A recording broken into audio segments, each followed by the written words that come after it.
Hello, it's Dr. Seymour with the Optimal Response Initiative, ORI. Stay alert, stay alive, and thrive. The training continues. This week, we are going to be talking about goals, and we're going to talk specifically about how to set those goals in a productive and efficient way. So last week, we talked about the health tanks, the physical, cognitive, emotional, spiritual, and social tanks. We looked at those areas of health as gas tanks that need fuel and talked about how to fill those tanks. You set a long-term goal, what is your destination? Where do you want to go? And then the two things you do every day are the two things you take action on to fill those tanks. And so hopefully this week you've got going on figuring out where do you want to go in all areas of health, and then begin to brainstorm and identify ways you could take action to fill those tanks, because you need fuel if you're going to go anywhere. You can't get anywhere on fumes, except more than likely moving towards worst on the continuum line. So this is about taking care of you. This week, we're going to talk specifically about goals and goal setting. And I learned something that I thought was really interesting. You know, a lot of times with goals, we are told to think of the best case scenario, to visualize ourselves, walking across the stage at graduation, or winning one of the top places in a race. Well, one of the challenges with visualizing best case scenario is that it is usually pretty far off in the distance. I mean, if I'm working on a college degree and I visualize myself walking across the stage in 4 years, or, well, if it was me, that would have been 10 years down the road. A decade later, I will finish that 4-year degree. I mean, if I would have known that when I started in the Air Force in between missions, I would have probably been pretty upset that, learning that it was going to take me 10 years to earn a 4-year degree. So good thing I didn't know everything about the future, because that might have been very discouraging for me at the time, as I was, digging trenches and one class at a time, one homework assignment at a time, dropping a class, one class at a time in between missions. Of course, I went to school before the internet. So now, granted, I finished and the internet did exist, but when I started, the local community college would come on base and offer courses to airmen. But if something came up with the mission, we dropped the course and did the mission, because the internet came out while I was in the Air Force. It didn't exist, so we didn't have online classes back then. So I never would have thought it would have taken me 10 years to finish my 4-year degree, but it did. Okay. So enough personal hour. Visualizing myself walking across the stage in 4 years or 5 years, or ended up taking me 10 years, that is a long ways off in the distance. So what research is finding is not motivating. It's not motivating for right now, while I'm working on the assignment, while I'm drinking a pot of coffee, while I'm juggling different things, trying to focus and work on this goal that, honestly, even if I had done it in 4 years, that is still, ways off in the distance. 365 days times 4. Don't have me do math, people. But that doesn't help me right now. Not right now in this moment while it's 2 a.m. and I'm drinking coffee and working on a homework assignment. Not at 6 a.m. when I'm getting, well, it wasn't too far after getting out of the military that I was juggling working and having an infant and going to school. So as I'm taking care of an infant and working on a homework assignment, it's not motivating in the moment as I'm sleep deprived and, feeling a lot of perceived stress at high levels and sleep deprived. Sleep deprivation does a lot of things to us, and it really lowers our ability to tolerate stress optimally. We have about a centimeter of give a darn instead of 2 inches, or a foot of give a darn of space within us to be able to respond more optimally. So you're probably wondering if visualizing best case scenario, the most optimal moment when I walk across the stage in 4 years or 10 years, if that isn't what is helpful in setting and achieving goals, what is? You're going to love this. You're going to love this because it's a skill you have. It is something you are already good at for survival. We're going to take one of those survival tools. We're going to really hone it in for setting and achieving goals. So guess what? You get to capitalize on your ability to catastrophize. So on the ORI continuum response line, we have, to the far left, we have worst case scenario, very worst reaction we could do in any given moment, right? And then to the far right, we have optimal. We've got lowercase better tick marks all the way to the 50-yard line. Then we have capital better from the 50-yard line all the way to touchdown, to optimal. Okay. So because first reaction, the knee-jerk reaction is, usually worst case scenario. And that's what we have typically been working on not doing. We have been acknowledging, okay, I've got an external trigger, I've got an internal trigger, and or a stressor. It doesn't have to be a specific trigger to anything horrific or majorly stressful. It can just be a stressor, normative stressor for day-to-day life. But if my first knee-jerk reaction is to say everything I'm thinking, let's say I'm tempted to use my idiot pass to the idiot in front of me, or to the nice person in front of me who's not trying to be an idiot. So then I'll use my compassion pass. But the first thing I'm thinking of is not so nice to say. And so that bubble, if I say it out loud, that's going to be right smack on worse on the ORI continuum response line. But we have learned to visualize the ORI continuum response line, say, where am I? I'm smack dab on worst, because you should see the bubble I have that I'm trying not to share with the person in front of me. Okay, well, roger that. I'm smack dab on worst. I get to ask myself, what direction do I want to move? Do I want to stay on worst and or move towards negative worst? Or do I want to move to the right, have more of an optimal response based on what I really want to accomplish long term? And when I lay my head down at night and I want to be able to say, I won, I didn't give in to, I didn't take the bait, the knee-jerk reaction.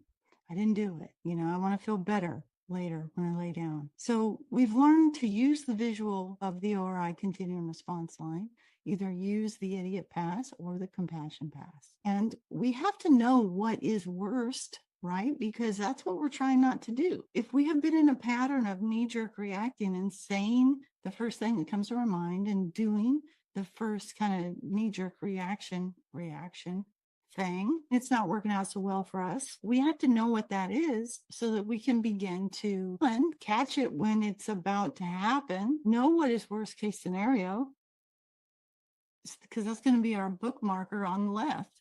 And what direction do we want to move? We want to move towards optimal. Okay.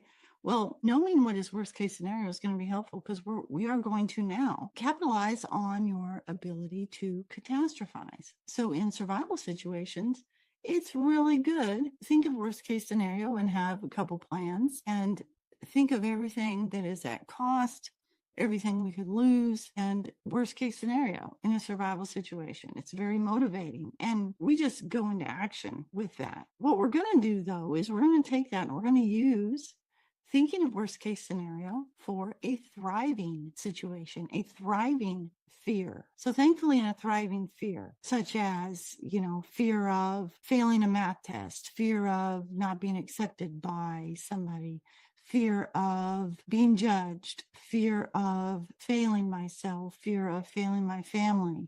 Those are still fears, and they are very real fears, but they are thriving fears because my life is not at stake. It's not a survival fear. Again, we don't need help with those. Okay. We need help with, what do I do with a thriving fear?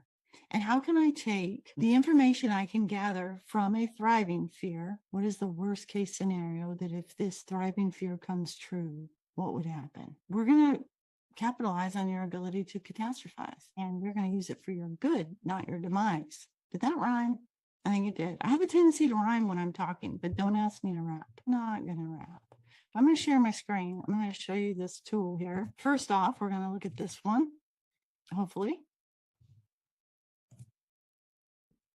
Hopefully you can see that. So this is capitalize on your ability to catastrophize. CYACT. Capitalize on your ability to catastrophize tool. So instead of cover your ASS, it's going to be cover yourself on and learn how to capitalize on your ability to catastrophize.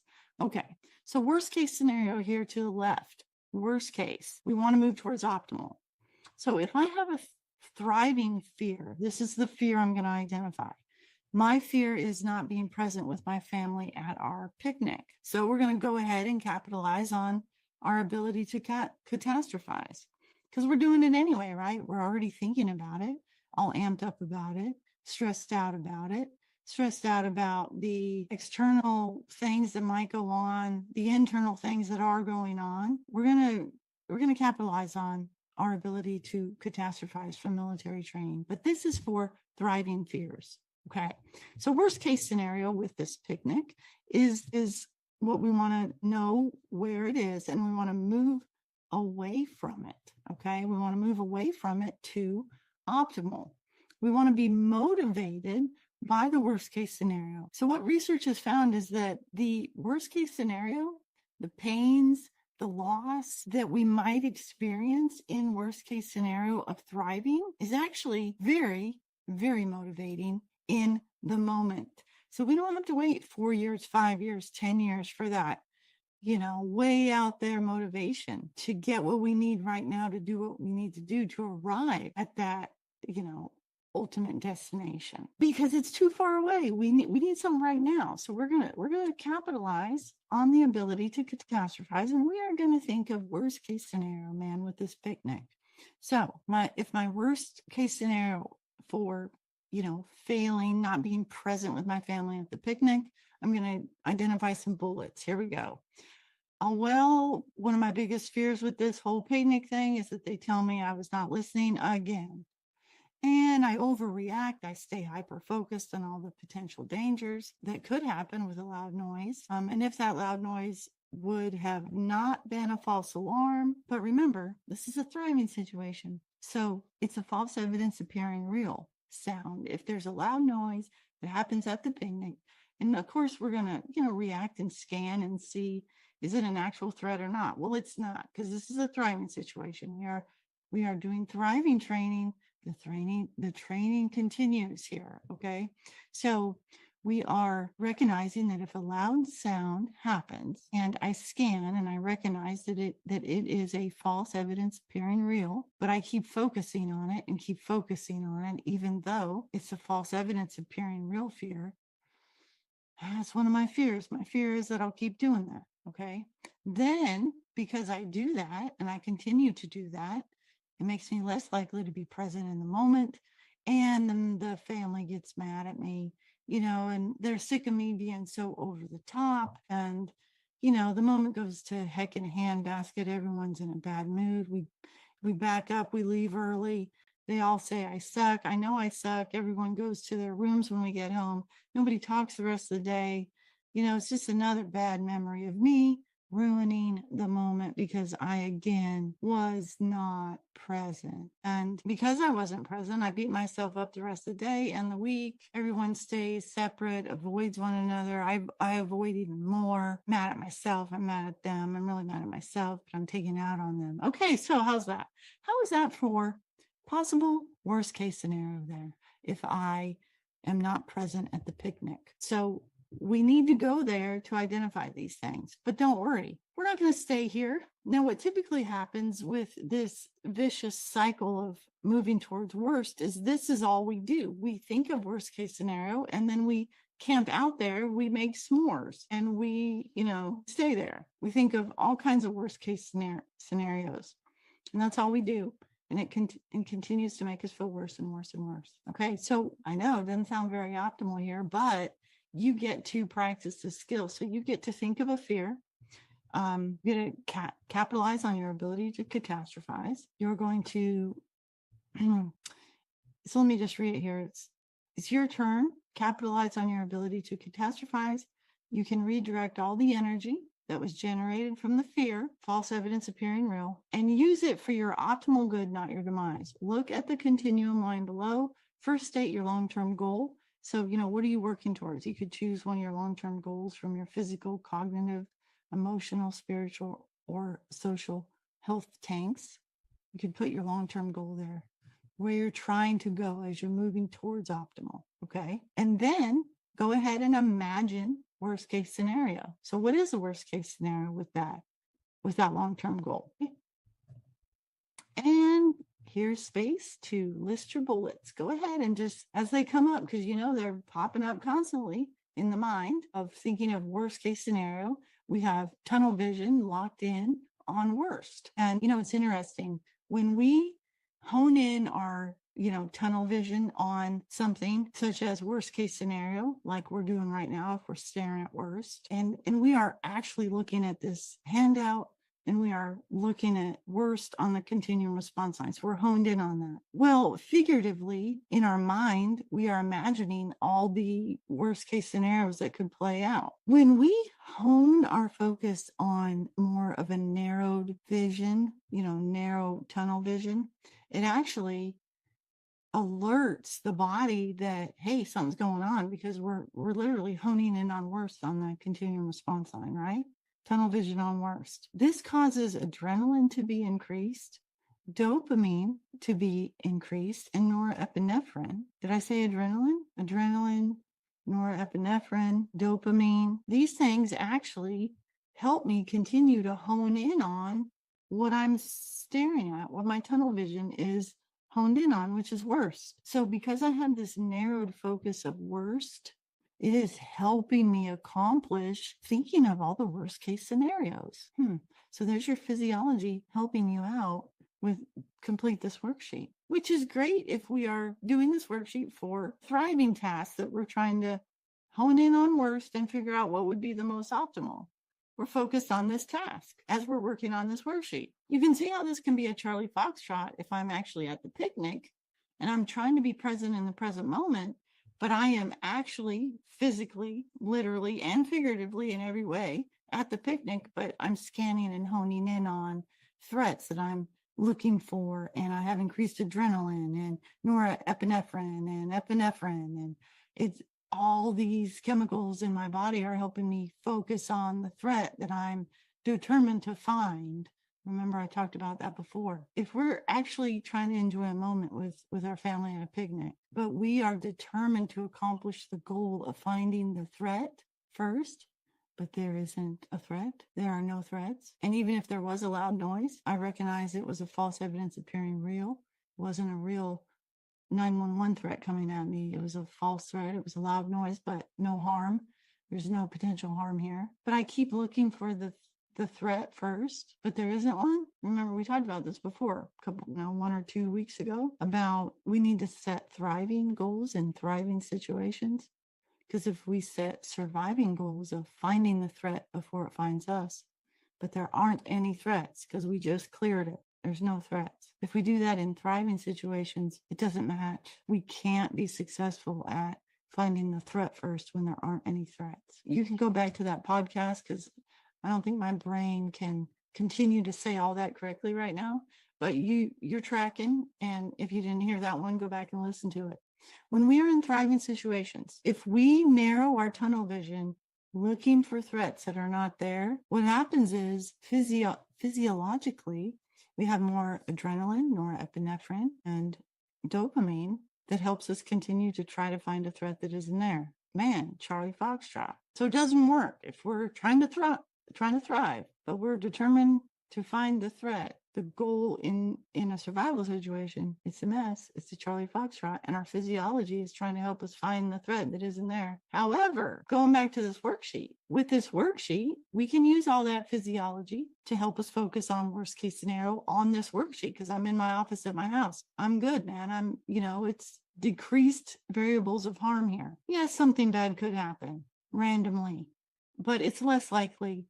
There's less variables than in the park, right? Okay, so I'm working on this worksheet. I'm in a thriving situation right now. I get to focus on the worksheet and I get to hone my vision in on worst.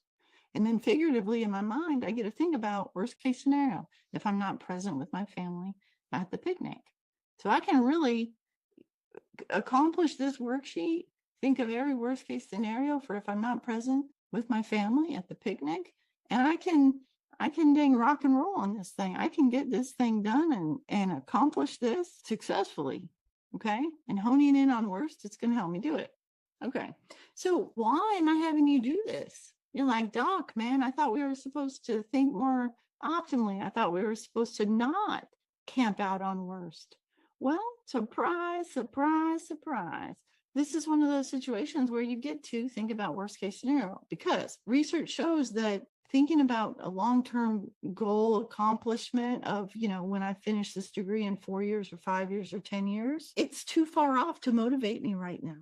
It's not going to help me at 2 a.m. working on the homework assignment. It's not going to help me at 6 a.m. taking care of an infant, getting the infant ready and trying to, go and do what I need to do. If I think about graduating, big whoopee, man, that is not right now. And the reality is, if I don't do what I need to do today for this course that I'm taking, or, if my threatened fear is I'm going to be a crappy mom, I can't think about getting some mom award when my kid's in kindergarten or elementary school or middle school or high school or their college or their training, their military graduation.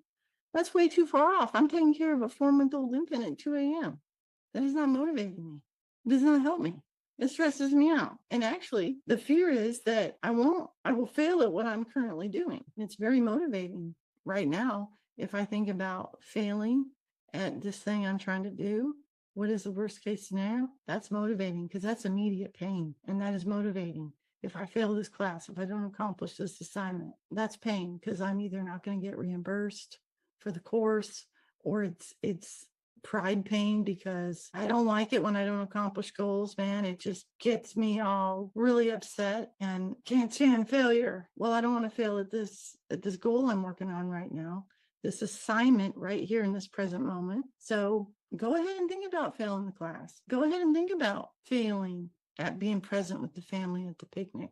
Go ahead and think about failing and being the worst parent in the world, and complete this worksheet, because it's going to motivate the heck out of you to move towards optimal. You have got to know what is worst case scenario. Capitalize on your ability to catastrophize, because it will motivate the wahoozies out of you.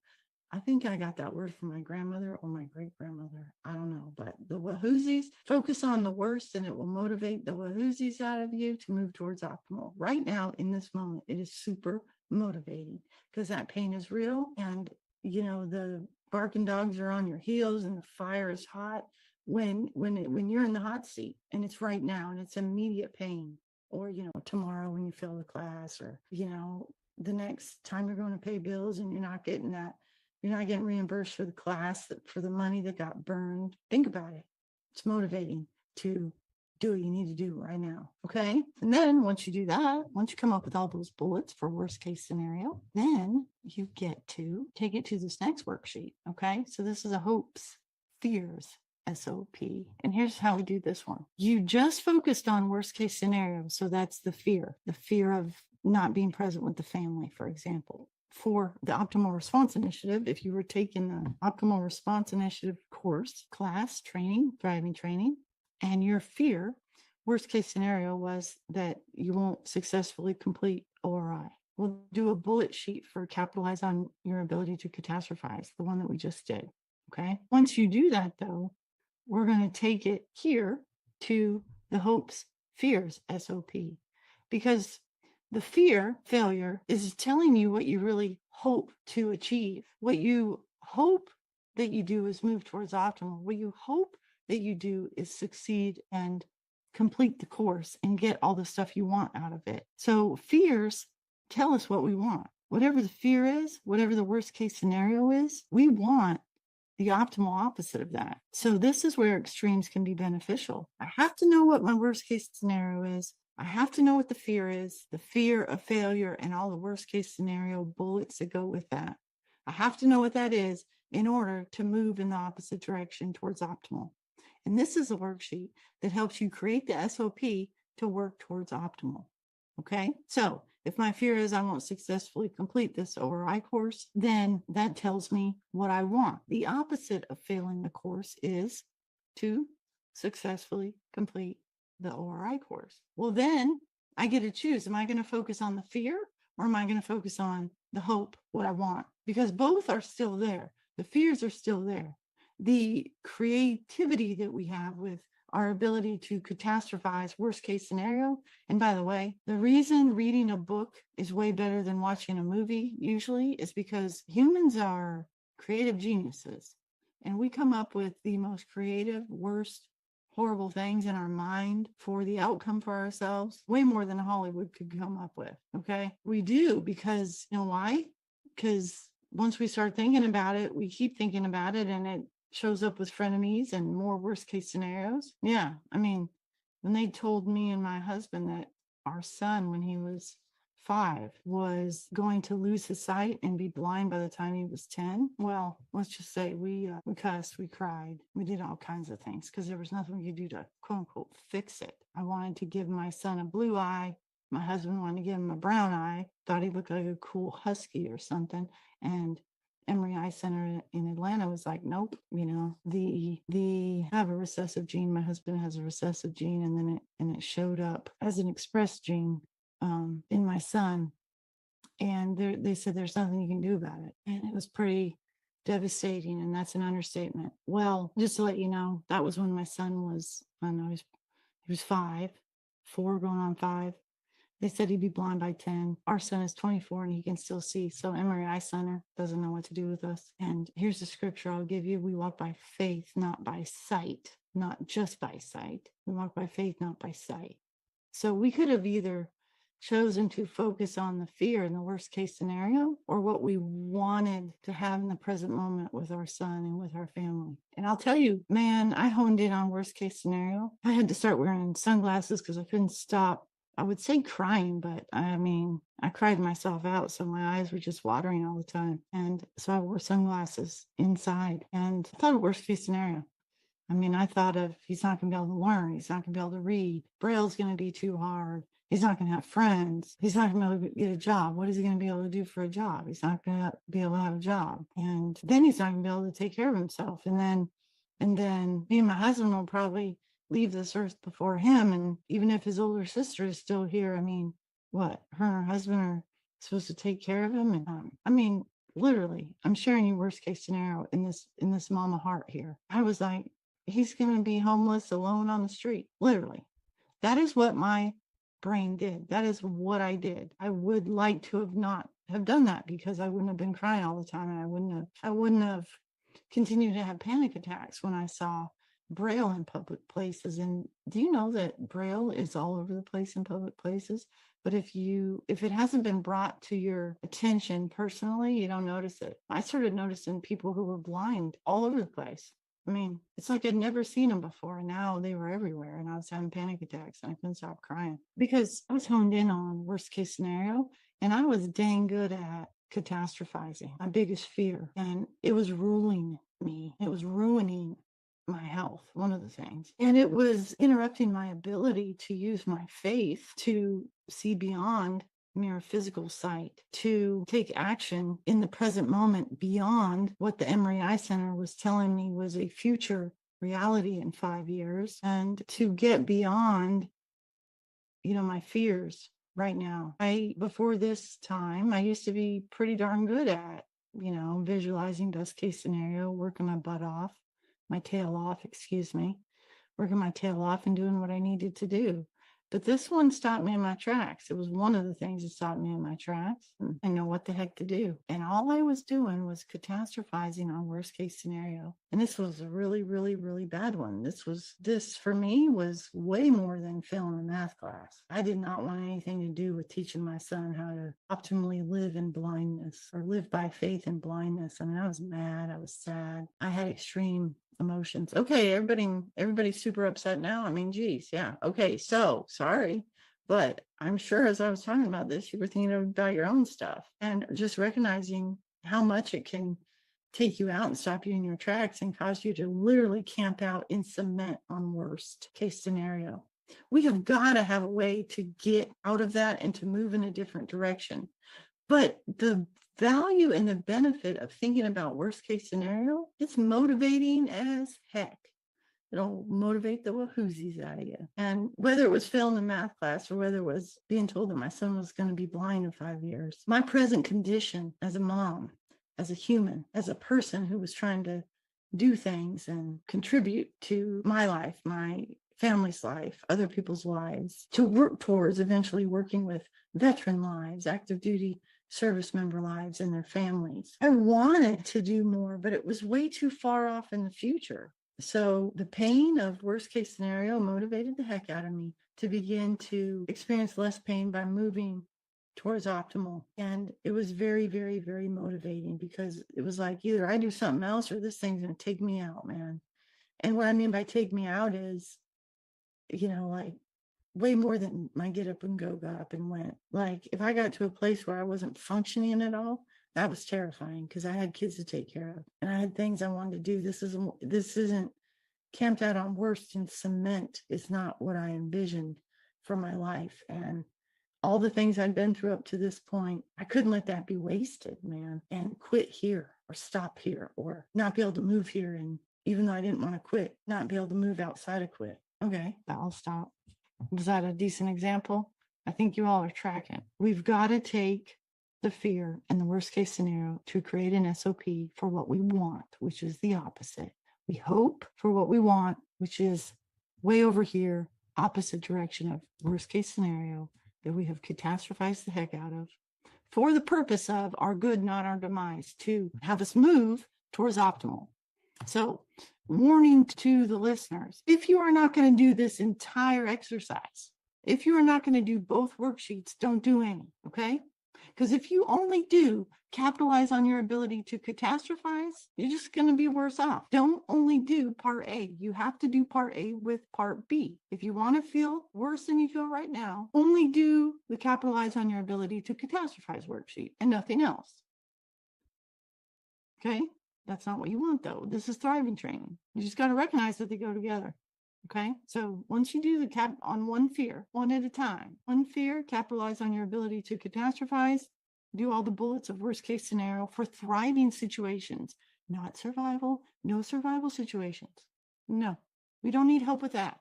If a survival situation happens, it's go time. You got this. If Kodiak Bear comes in here right now, I guarantee you, I'm throwing the camera, breaking the computer. I don't care. I'm trying to survive. No one needs help with that. Okay. For thriving situations, fear of failure, failure being a decent mom, failing the math test, failing at getting healthier, failing at being a decent life partner, failing at, okay. All right.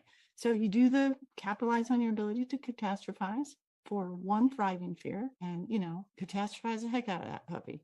Okay. Then you go to this worksheet. You're going to take that fear, worst case scenario.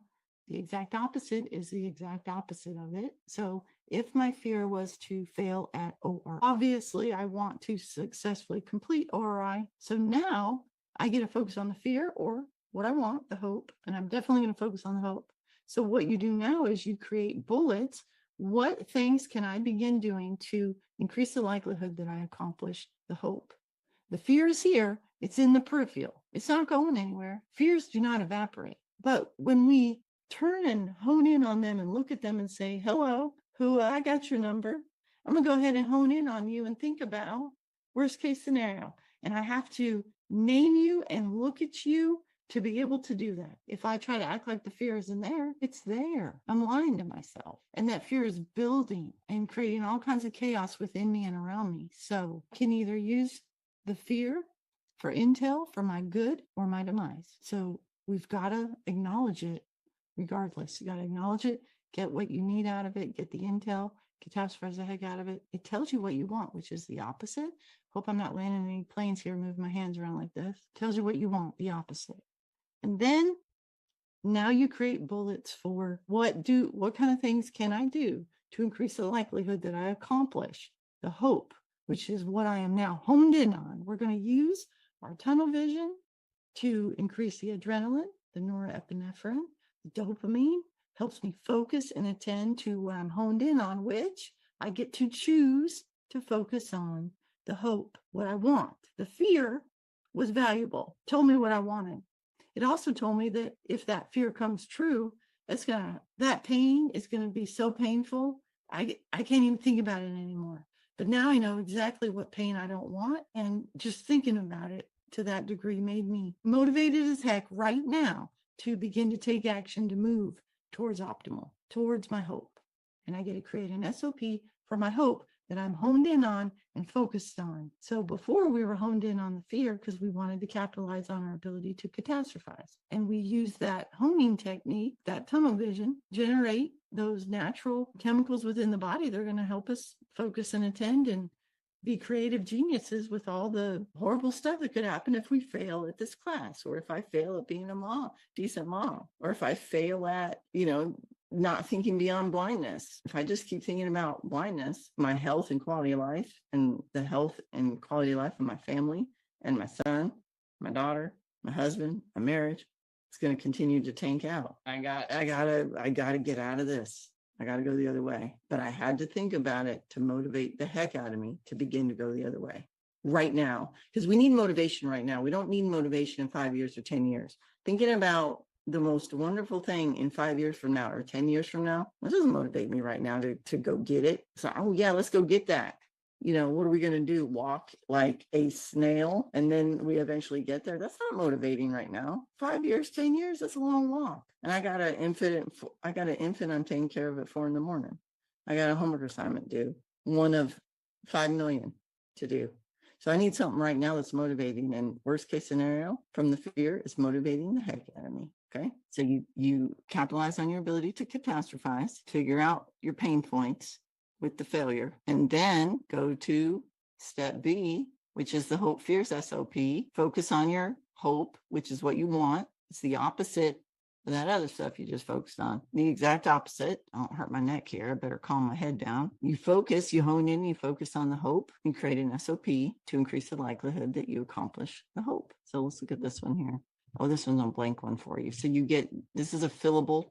You can identify your fear that you just did from your capitalize on your ability to catastrophize. Fear, worst case scenario of a thriving fear, not being present with your family, failing at work, getting fired from work, not being able to provide for your family, not improving your health, staying depressed forever. So let's all go talk to our providers, our life coaches, our counselors, man. I mean, just thinking about all those fears was like depressing, right? But whatever the fear is, choose one of them, your thriving fear. I mean, I like the example of not being present with my family at the picnic, because honestly, whether it was a picnic, whether it was at the dinner table, whether it was sitting in the living room, whether it was even being present at their school event, like maybe there physically, but not mentally. I mean, that was my story for so much of my raising my kids. And, the fears really drove me. And I think because I was so locked in on the fears and catastrophizing, made it really difficult to thrive. But once I realized that fears are going to be there regardless, they actually have really good information for us, because what we fear that we will fail at means that we really care about succeeding at it. Because we don't have fears about stuff we don't care about. I mean, I don't care about failing at not being, having the best yard in Kershaw County. Might be one of my husband's, because he does all the hard work in the yard, but I don't do the yard work. So, I mean, I don't have a fear about failing at the yard work for Kershaw County. So it's like, it's got no gumption to it for me. But we have fears about things we care about. If we have a fear of failing at something, that is telling us that we really care about it, or else we wouldn't have the fear of failing at it. So use the information that you get, understanding, one, knowing what our fears are, powerful intel. But we don't want to just know what they are and then hyper-focus on them alone, and then hyper-focus on catastrophizing, worst case scenario, with that fear. That is a guarantee to be cemented on worst or minus worst on the continuum response line. And I think that's where most of us are before we learn there's a different way. And I'm sharing what I learned. I used to say it took me 20 years to learn this stuff the hard way. It's 20 plus years, probably more like 25 years. Don't guess my age. No, it's fine. You can guess my age, but I won't tell you. I've probably already told you anyway. 25 years, and then maybe another 24 years of, did you just do the math and figure out how old I am? Maybe another 24 years of trying to figure this out and come up with ways to actually do something different. Yeah, that's what I've been doing. And I'm sharing it with you because fears are valuable. And if we capitalize on our ability to catastrophize, man, it's golden information for us. It also brings up immediate pain points in this moment right now, which right now are motivating us to move in the other direction. Thinking about visualizing my son having wonderful eyesight when he's 40, when he's 25, even when he's, at the time he was 5, when he's 10 and 5 years from now, visualizing that doesn't motivate me. It doesn't get rid of my fears. It's way too far off, and it's way too idealized. Talk about creative genius. We can come up with some real creative stuff in a positive way. And the more positive and the more idealized it is, the less motivating it is right now. And the further away it is, the less motivating it is right now. But if we think about the fear, it's there anyway. Go ahead and acknowledge it. Hello. And the worst case scenario, that's some immediate pain because it's like right now. And I want to right now move in the opposite direction. When I learned about this research that thinking about worst case scenario was motivating right now in this moment, I was like, yes, I knew there had to be a value in service members and veterans' ability to catastrophize the heck out of stuff. And so I was so pumped by this research. So you get to use it for your good, not your demise. Okay. And you take that fear, you write it down. You write down what is the exact opposite of the fear, and then get to identify what things can you do right here. What do you need to do in order to increase the likelihood for that dream or that hope, the opposite of the fear, to come true for you? So if, like the example I gave, if it's the fear is failing at ORI, it tells me I want to succeed at ORI. So right here, what would I put? I would put this stuff in the example. Attend each class, do all the homework, apply all the skills outside of the class as much as I can, reinforce the lessons in order to become more resilient and proficient each week. Boom, you win. Now that fear has no chance to defeat you. But you have to acknowledge the fear. You have to know your enemy so you can beat the enemy, right? And the enemy a lot of times is in our mind. We are our own worst enemy, right? We are our worst critic. Well, go ahead and acknowledge the worst enemy within, the worst critic within. Go ahead and catastrophize the heck out of what the worst enemy and the critic is saying, because it's saying it anyway. And the more we try to ignore it, the louder it gets. It's like deafening loud within us, and we can't think about anything else anyway. So acknowledge it and glean the heck out of the information. Capitalize on your ability to catastrophize, and then only do that if you're going to do part B, which is the hopes fears SOP. You take the fear, you fill out the bullet points, you create the SOP for how to accomplish the hope, which is the opposite of the fear you just catastrophized the heck out of, gleaned all the intel and the information, got your immediate pain points to motivate you in this immediate moment to move in the opposite direction. And then you focus, you hone in on the hope. And by doing that, narrowing your vision of focus on the hope, you increase adrenaline, norepinephrine, and E, Nancy Echo, and dopamine, Delta Echo. You increase those chemicals in the body that help you actually focus on identifying the optimal things, the bullet points, the action steps that you will take consistently to increase the likelihood that you get closer and closer to accomplishing the hope, the dream, what you want. But you can't do that unless you know what is at stake. So you got to focus on the worst to know what you're moving away from. If you don't know where you're going, any road will take you there, right? If you don't know what worst case scenario is, how do you know when you hit worst? And if you don't know what worst is, how the heck do you know what optimal is? So if you don't have these location points, how do you have any sense of direction? So what do you think of that, guys? Hopefully you can tell I'm from Washington State, guys. You guys, my husband thought it was funny. He's from Georgia. He was stationed up at Fort Lewis. You want to hear another personal story here real quick? Me and my husband met at a phone booth. And, in Washington State, we would say, do you guys want a pop? Well, in the Southeast, Georgia, my husband would say, do y'all want a Coke? And a Coke didn't just mean a Coke. It meant all kinds of soda pops. So it's really funny, just the differences. Do you guys want a pop or do y'all want a Coke? Just little differences there. Libby, I totally lost my train of thought because I had so much fun with this technology and I'm so tired. So you can leave that in or take it out if it's funny. I'm trying to think of what I was trying to say. I lost my train of thought, Libby. I'm going to stop sharing my screen. There we go. And I still don't remember what I was going to say with that funny story. Libby, sorry, man. I was hoping this would be not full of edits because I'm doing it yet again, but on my own account. So it's recording to the cloud. So I can give you the login info and you can just pull it. Wow, got it. So I said at the end of that kind of summary, so what do you guys think of that? And saying you guys reminds me of sayings that are said in the Pacific Northwest, Washington State. People say you guys. I'm now in South Carolina. I was in Georgia for many years. My husband is from Georgia. And in Georgia, and when I met my husband at the phone booth, he said, do y'all want a Coke? Actually, me and my best friend were lost. We were at a phone booth and we were lost. And him and his ranger buddy pulled up to the phone booth to quote unquote use the phone. And we were trying to talk to her sister, figure out where her sister's house was. And they said, my husband said, if y'all want to drive down to Denny's, we will draw you a map and buy y'all a Coke, which I actually thought it was awesome. I was like, who talks like that? He had this Southern accent, never heard anything like that before. I'll say for me, it was love at first sight. I was done. Now he says that he fell in love with me when he realized I made him laugh a lot. So apparently it was my sense of humor that caused him to fall in love with me. But for me, I'm one of those romantics. It was love at first sight for me. There's more of the story hour, all because I said, what do you guys think of that?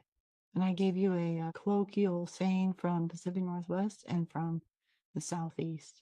So there's a little fun for you. We got to lighten it up a little, right? I mean, you're doing all this work on capitalizing on your ability to catastrophize, learning that it's critically important that you use those skills for your good, not your demise. And if you are going to do that worksheet, you have to do the second worksheet, which is the hopes, fears, SOP.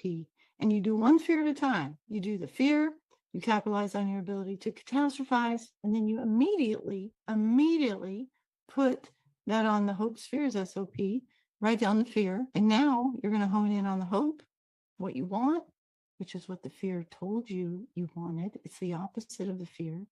And then you hone in, you use those skills, that tunnel vision for this thriving goal of succeeding at being present with the family or completing ORI, whatever your goal is.